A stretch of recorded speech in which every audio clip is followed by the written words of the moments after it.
Good morning, good morning, good morning. Welcome to another episode of On the Couch with Creatives, the podcast for creative professionals everywhere.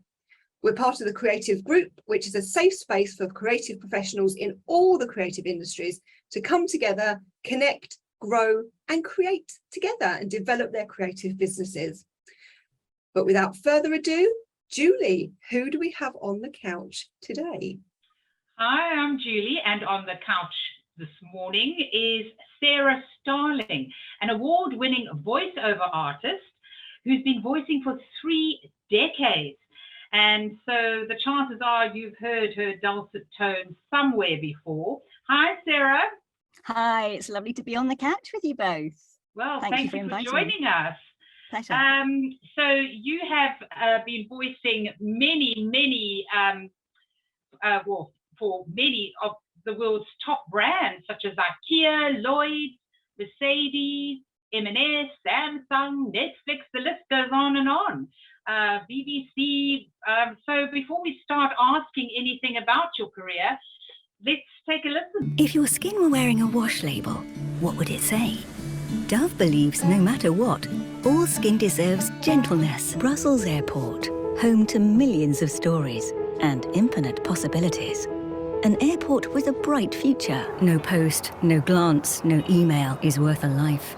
You're never alone on the road. It can wait. Go weak at the knees for our jazzy, pizzazzy new gin and tonic fun buns.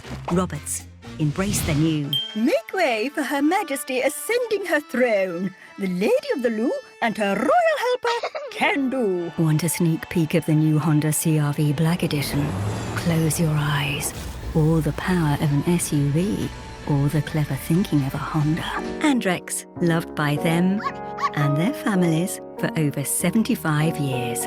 Seems we've all become usernames and IP addresses.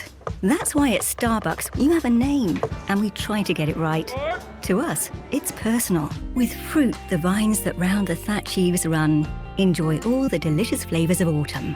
At Waitrose, join us. Let us know what you think, because together, we can really go places. That was the beautiful voice of SARA STARLING. Now, my first question is this, Sarah. Most people, and I think it probably has been similar from years ago as it is today, people usually want to get into acting and TV, and they want to be on telly, and it's all about the face and everything. How come you decided to focus your attention on vocal work rather than be in front of the cameras? What first drew you to that line of work? Do you know, I think it goes back to being a child, really, and my first tape recorder, which I loved with a passion. And I always had a thing about sound, and I'd always be making strange noises with my mouth, doing frog impressions or horses or whatever it may be. And I loved telling stories into my little tape recorder. It was like being in another world. So I think sound was a passion from as long ago as I can remember. And in fact, when I was about, 6, I had an audio request played on Radio 1 on Tony Blackburn's show, one of those where you had to record it, and so from there, it kind of went from there, really. And I was actually quite shy, so I would never really want to appear in front of a camera. I was always definitely behind the scenes kind of a person. Yeah, although I did do a drama degree in acting and all that kind of stuff. But yeah, I prefer to be behind a mic, really. So how did you break into the industry or the market? It's quite a circuitous route, really. I did a drama degree, and I knew I wanted to work for the BBC. I had done for years, and every careers advisor I spoke to said, "You'll never get in, you'll never get in." And I didn't believe them, quite frankly. I was determined. And I even went to a careers fair when I was at uni, and 2 white middle-aged men in suits who worked for the BBC told me I should go in via the typing pool, and I wasn't going to do that either. No. So at university, I was working on a project, and I was doing the sound for a little TV drama that we were working on, and the engineer who was helping us with all of this saw my interest in sound and said, "There's a job you should apply for called a studio manager at the BBC." And it's what he'd done in the past. So I did, and they offered traineeships then. So I started my career as a studio manager in radio, or a sound engineer, if you like, at Broadcasting House in London. And I did that for about 5 years, which was an incredibly solid grounding. And the skills that I learned then, I still use today, even though technology has changed dramatically. But equally, I always knew I wanted to be the other side of the mic. And it was a chance meeting with a friend at a wedding, actually. She was working for the BBC as an announcer and a channel director, which meant basically not just doing the announcing between programmes, but transmitting the entire channel, playing out all the interstitials between the programmes, directing news bulletins, etc., etc. And I thought, I fancy that job. And she was looking to return to Radio 4 as an announcer, and I was a studio manager for Radio 4. So I gave her some tips, she gave me some tips, and we kind of swapped jobs. Wow. Yeah, and so I worked for the BBC in telly and also radio for about, I don't know, 15 or 20 years, and then made the leap. So wow. And how did you progress? I say progress through the ranks, I suppose, because in that era it was quite a male dominated, you say, sort of white men in suits. Did you ever find, once you went through the door, was it difficult to move on, or once you were in doing it, did it just naturally progress? Well, interestingly, on the studio manager course that I was on, the majority were female. There were only 3 men. So whether at that point they were trying to redress the balance, I'm not sure. And yes, it was quite difficult to break out. I remember somebody saying to me, if you don't make a change within 5 years, you'll be stuck. And I knew I didn't want to be stuck, so I made a change in exactly 5 years. So yeah, I think there is a danger that you become pigeonholed. And I remember when I did make the leap and I had a leaving party, some of the producers, women's hour producers and so on, were like amazed that I could actually do something else. They obviously didn't imagine that anybody as a studio manager could do anything else. So yeah, I think there's probably that danger in any big organization, really. People don't know what you're capable of. And even in my industry as a voiceover artist, people tend to pigeonhole you, and you have to gently push at the edges, so that you can, expand your range and show people what you can do. So why did you decide to leave the BBC and go freelance? Because obviously you eventually did and went freelance. Yeah. It was multifactorial, really. I was working crazy hours. So an early shift, I would be up at 5 o'clock in the morning. A late shift, I'd be falling into bed at 3 o'clock in the morning. And I knew that my body could not do that forever. So that, and also my husband was working for the BBC, and he was beginning to look around and get itchy feet. So he moved to a different part of the BBC, which meant a geographical move. And it just made sense. Everything made sense at that time for me to make the leap. And also the work that I was doing was a lot of technical work and looking after staff and all sorts of other things. So for me, the creative element of the job is the speaking and script writing if need be, and so on. And there wasn't enough of that to keep me creatively satisfied in the long term. So it was an obvious next step, really. Yeah. And so what did you do? Where did you go? What was the next step? So the next step was to build a studio and to find clients and to create a reel. And to work out what my USP was, to work out where I sat within the market, what people might want from me, and then almost to start again and find clients. And people think, you've worked at the BBC, you know loads of people, but it doesn't work like that at all, because they're not necessarily your clients. So it was like starting again, really. Yeah. Yeah, it's hard, and one of the hardest things about being self-employed, as I know full well, and so does Julie, is that you have to do everything yourself. It's not just providing the wonderful service that you provide. You have to be your own marketeer, your own accountant, your own accountability buddy, your own boss, and all those things rolled into one. And it can be really hard, especially the self-promotion, if you're not that type of person, and because it freaks me out. I'm great at doing it for my clients. My clients have fantastic videos, and I can talk them through the marketing process, and they go away the plan. They're really happy and it's all hunky-dory. But when I try and apply that to myself, it's like, I can't do it. What's the matter with me? It just is. It is hard, isn't it? It is hard. It is hard. But I remember, I'm not one for cold calling. I hate it myself. So I really don't like doing it. And I don't tend to do it. I tend to do things by email and voice message now. But then you had to pick up the phone. And I remember picking up the phone and calling people and literally running around the house afterwards going, ah, to try and unwind afterwards. I'm not a silly person either. I'm a talk to people and exchange stories and listen. Yeah, I'm not a silly person. So how did you pick up all these huge, big clients? Time, patience, hard work, a lot of research. Just hard work, really grafting. And like I say, doing my research, working out where I fitted in the market, agents, online agencies, and getting a reputation, I guess, for being trusted and reliable and doing a good job, and people spread the word. So yeah. Well, you're obviously well established now. So does that mean you don't have to phone around? Do they call you? It's a mixture. No, I never stop marketing. I never stop looking for new clients, because you can't afford to put all your eggs in one basket. And as we know, after the last few years, circumstances change, businesses close, they move on, people retire. So I will never stop marketing. And also it's always nice to work with new people, to work with passionate creatives who are doing things they love. And you think, actually, I'd really like to work with you. So I think about who I might like to work with. And I look at what people are doing on LinkedIn and on their websites. And I think, actually, I think that we could potentially work together. I think I have something that might complement what you're doing.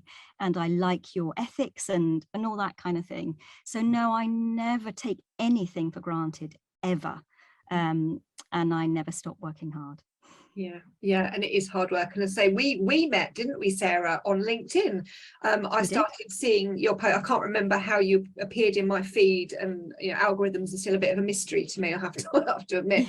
But I'm really glad you did, because we just got chatting and got to know each other, and the relationship grew from there. And LinkedIn is wonderful for that. I've met so many great people on LinkedIn, and working for yourself though does have certain benefits. I mean, it is hard, but it does have certain benefits, doesn't it? Because you get to work with the most wonderful people in your home, like Posy the studio dog. We're going to show a picture.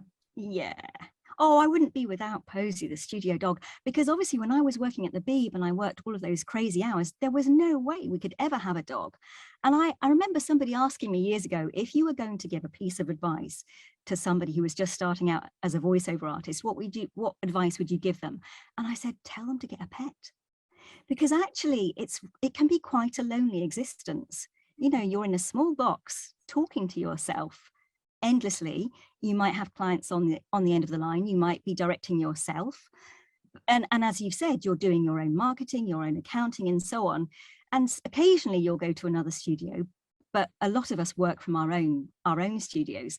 So actually you need some structure to your day, and you need some company. So something furry is definitely a good thing. And let's face it, Posy has immaculate hearing, which is very handy. But what happens when you're in the middle of recording and Posy barks or does something else? What do you do? She's nowhere near the studio when I'm recording. Yeah. Good plan. Exactly. We have ways and means. So yes, it's never an issue. Oh, bless her. She's just so gorgeous, though. She really is. We've talked about some of the clients that you have, but I mean, Sarah, you have got a huge vocal range, but I know it now, and you did pop up on my TV the other day. I can't remember what commercial it was, but oh my God, that's Sarah! She's on my TV.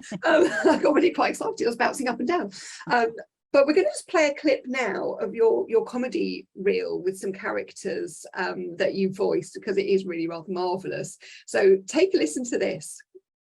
You were right. I would rather have had a camera up me bum. How about trimming that fringe, Susan? Just cut off a bit more than usual. Do it. Be brave. And so I did. Snip. Bugger. My parents are such brain donors. Fact. And Mum keeps telling me I need to get out for some fresh air. She says I'm going to end up getting rickets if I don't see daylight soon. But to be honest, I'm fine with that. And anyway, it gives me an interesting angle on TikTok. Has anyone taken the dog out? Brian, did you take Craddock out? No. Did you take him out this morning, Jane? No. Well, 4 cats had sex on our lawn last Thursday night, together. It was like a feline orgy. I whittled away many lonely hours watching that spider on his travels. He looked ever so jolly for a spider. It's about time I had some luck in love, though. I've been going to waste all these months, stuck here in this flat with only the goldfish for company. And let's face it, she gives very little back. The advert said if I spray this perfume on, I'll waft like a princess into a magical world and I'll go to a ball. She's 82 and she's still got the banter. Her last tweet just said, honk if you're horny. Dog, I told the fella that it was green bin day.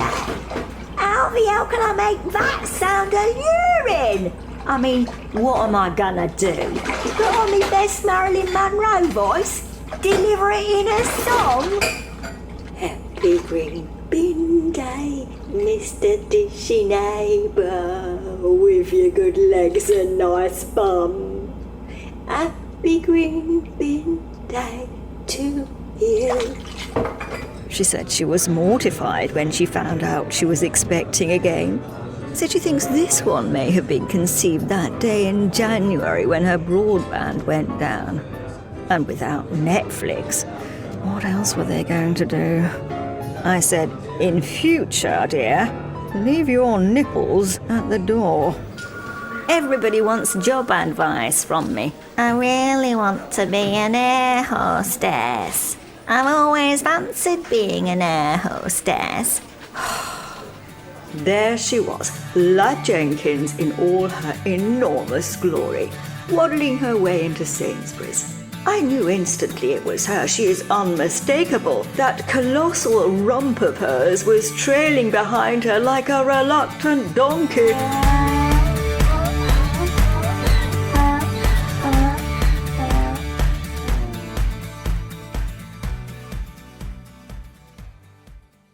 Wow, that's amazing. So what is your favorite voice or your favorite character to play, Sarah? That's a really hard question, because those characters were all created along with a TV writer. He wrote the scripts for me during lockdown. We created the podcast because we just wanted to make people smile. You know, it was so grim during that period of time. And again, this was somebody I met on LinkedIn. I thought, oh, I like your work. And so I sent him a message and he said, oh, I like your work. And I had a little think and I had this idea for a podcast. I said, what do you think? Oh, I like it, he said. So he wrote a script and I recorded it and it went on from there. And actually, I hadn't done any character work for years. So it was a really nice way of slipping back into that. And he just wrote beautifully for me. And it was kind of Victoria Wood, Alan Bennett kind of stuff. So the kind of characters I love are, I don't know. I guess human beings who are not too OTT, but have a little bit of an edge or a dark sense of humor. Characters that you can embody. And I guess there's a part of you in there as well. But I remember being asked years ago and I don't know who the end client was actually, because it was via an agency. I was asked to be the voice of a calculator. So they wanted me to sound really boring, like a really boring accountant, not that I'm stereotyping, this was their direction. But they wanted the voice of Kenneth Williams.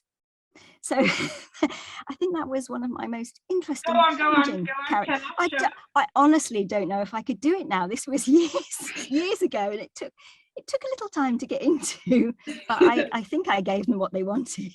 It was this account. Yeah. Oh my goodness. Yeah, I mean, he has such a distinctive voice. he though, does. doesn't he? He does. You know, Yeah, I love the various people's sounds when you can just know at once who's speaking. You know, there's certain actors you know Yes. at once.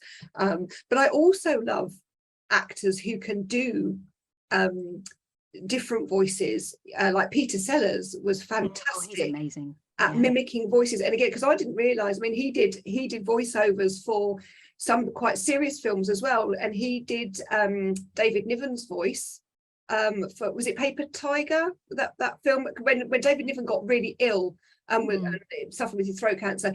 He started off in the beginning of it, and then it was Peter Sellers doing his voice towards the end, and you would never have known. I did not know that. I Yeah, didn't know that either. yeah, it's amazing, and he was a tremendous talent. And you know, there are some amazing other talents out there that just can pretty much sound like anyone, and you think, well, God, how do they do it? Yeah. How do they do it? But is mimicry part of your job then, Sarah? No, no, it's not. No, there are people who do that. I have a couple of colleagues who are amazing at it. It's not something I do. I have on a very rare occasions, but it's not something that I tend to do. No. So we won't be hearing any boring calculators. Not unless a client would like one. No. When in your bio, it was, again, I laughed out loud because you said, you know, you've got everything, you know, including a voice of a defibrillator. What does a defibrillator sound like? So, maybe that's slightly misleading, but yeah, it's you know, those devices you get that basically restart your heart, so you see them all over the place. So there's a voice in there that will instruct you on how to use it. So pretty vital, really, because you know, you don't ever do homework in how to use a defibrillator. You just know that, you know, if there's a time when you have to use one, you hope that there will be instructions, and in a moment of panic, you don't want to have to read things, so there is a voice that will guide you through it. And you are that voice. Yes. Oh, that's really good, because it is, I mean, I've been trained into using defibrillators. I was a trained first aider when I used to work for Disney, and I carried it on, and I got trained in child first aid when my son was born, because I think you can never be, I'd never want to not know what to do if something happened, especially you know, with a baby or a child, because you know, they're different. And I learned that through Disney with doing the whole sort of CPR, and how different it is to do it on youngsters and children as it is to do on an adult, you know, sort of big heavy overweight man kind of thing. And it's things that you don't necessarily think about, especially in the films. You know, people are pumping away and it all looks really easy, but if you're having to perform manual CPR on somebody who is very big and very overweight, it's going to nearly kill you to try and keep that heart going.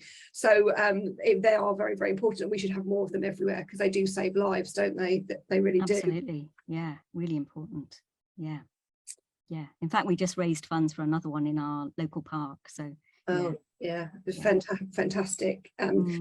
We have been showing, obviously, Sarah's details are going across the screen, and do check out her Life's a Gas podcast. Not like I called it gaslighting in the rehearsal just a minute ago. Not gaslighting. Not gaslighting. It's not gaslighting. Life's a Gas podcast. Sorry, I had to mention that.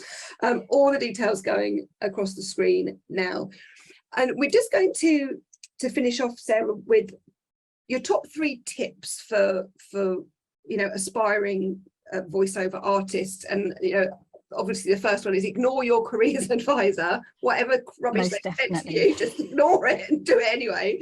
But what other 3 tips would you have to up and comings who are interested in doing what you do?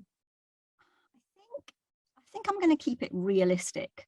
So the first thing I'm going to suggest is you think about the kind of life you want to live. And bear in mind that being a voiceover artist now can be quite an isolated existence. And if you're working from your own studio, you can be spending quite a lot of time on your own, and that really doesn't suit some people. So just have that in the back of your mind and listen to your gut instincts. that's the most important voice you need to listen to. The second tip is to do your research. Look at agents' websites, listen to other people, listen to the voices out there, listen to the way that they're doing things, the way they put their reels together, and figure out where you sit in that market. What's your USP? What's your strength? What might the market want from you? And I think the third thing is, it's not just about voicing. It's not just about having a nice voice. It's about what you do with it. And it's about running a business. You know, the voicing is an element, obviously a very important element, a vital element, but you have to be able to run a business. You have to be able to listen to directors, to interpret direction. You have to be able to, you know, just talk to people, get on with people. You have to be able to be courteous and polite, and all those kind of core soft skills that are so often underrated are really important. Soft skills.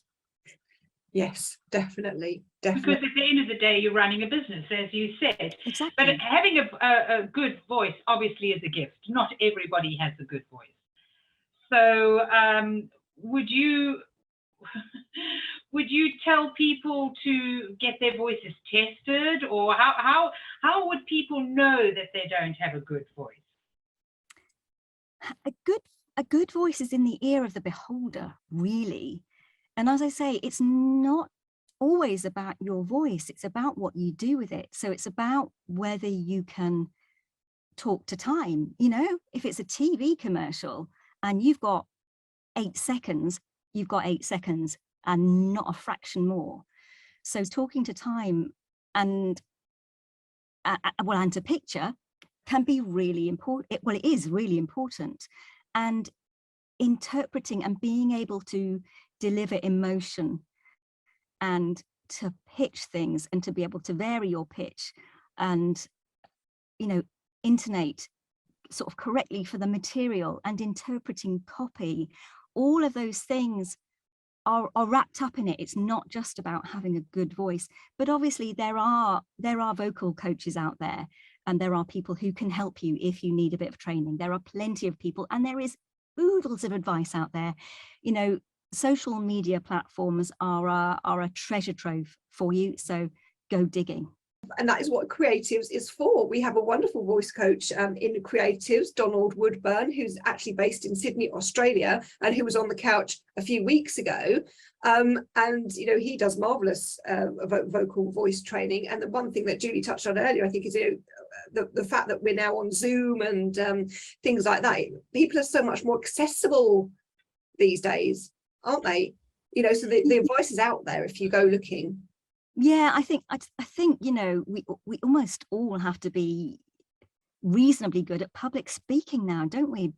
But as you say, thanks to Zoom and, you know, networking and, you know, all of that stuff, we all have to be able to deliver some kind of pitch or speech or hello, I'm so-and-so, and be able to contribute in perhaps slightly unnatural ways, now that we have all this technology and we're making use of it. Yeah, I mean, the kids coming through college, they are being taught now, I mean, and in media especially, and I'm really glad, because for me, I found things tough when I was starting out, and some kids now, and I hear it bandied about, and it really gets on my nerves. They're like, oh, get a kid to do it, they'll do it for nothing, it's the exposure, blah blah blah blah.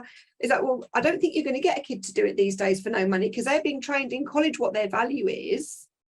And they're pricing themselves because they're being taught the marketing and stuff, but they're coming through the colleges now, and so they should be. Yeah, and they're stars on TikTok.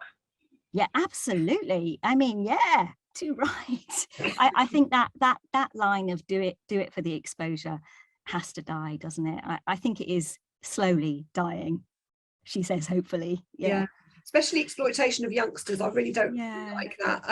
And again, when people come to me for video, and I'm always trying to push them towards professional voiceover artists for their pieces, because I keep trying to say to even small businesses, because you can get some artists, you know, there's a range of fees, but I said these people are trained to deliver the vocals for a specific thing. And we have another member in our creatives group, and he specializes in sort of information giving voiceovers. So, you know, if you're walking around a museum, he'll be the one sort of guiding you. Yeah, I do that too. Yes. And infomercials, and he's got that type of voice, and that's his specialist area.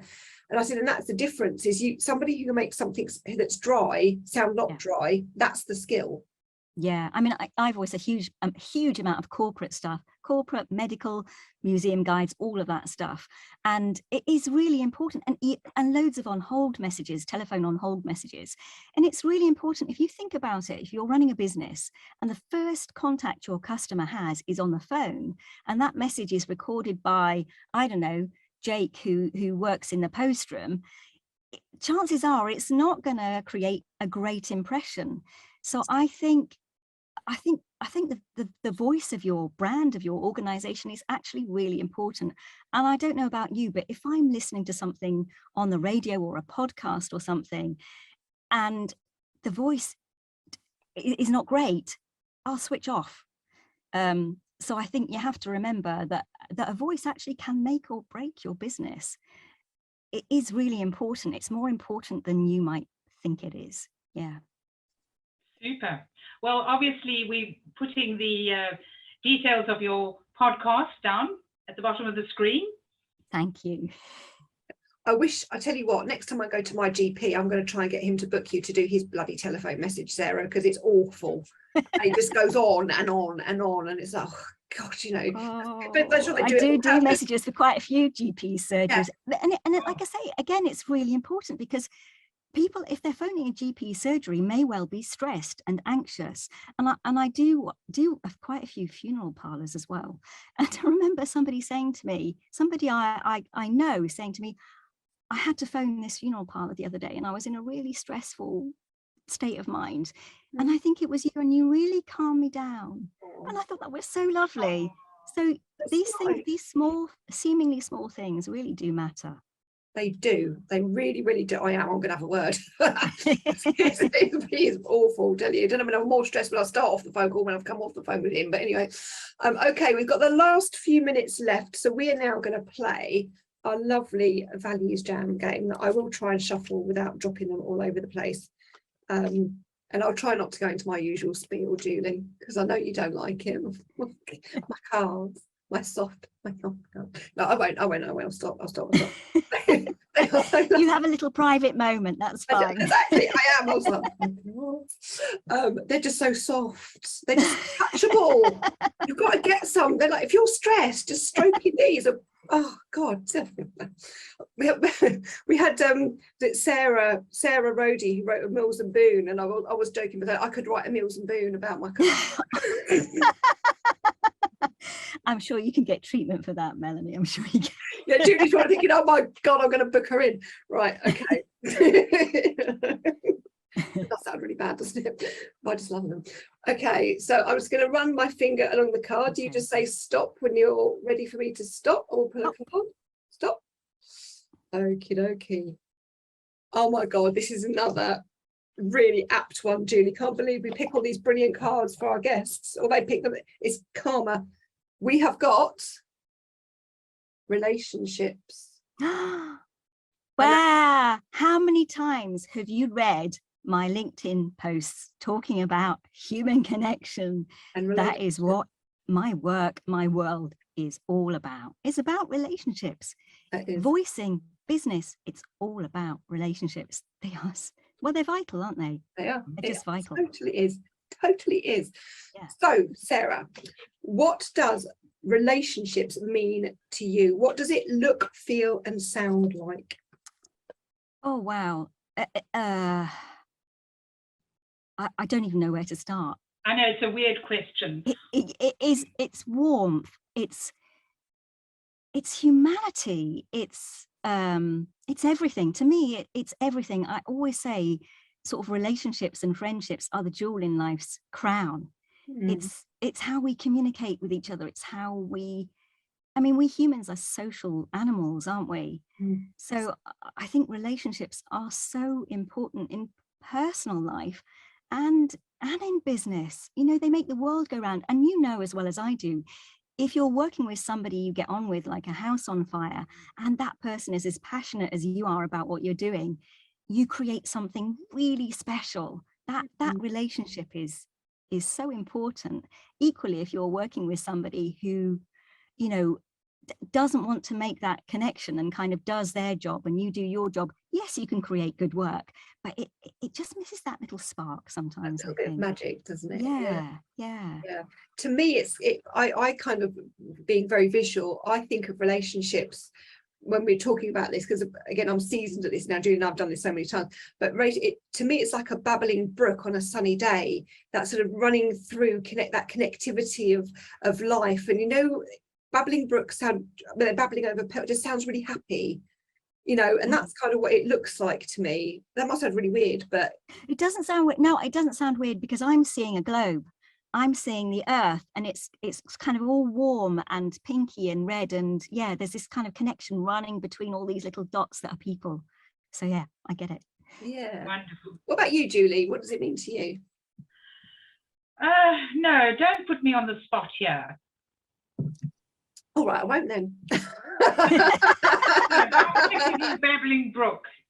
I need to dip my feet in a babbling brook. It's so warm here. It is very warm today. Yeah. What do you think? We'll have one last question, then we'll wrap up. But how do you think stronger relationships could improve the world? Well, there's a big question. There's a big question. Program. Oh, well, I think, again, I talk a lot about empathy, and I talk a lot about compassion. I think those things are so important, and listening, being able to listen to each other.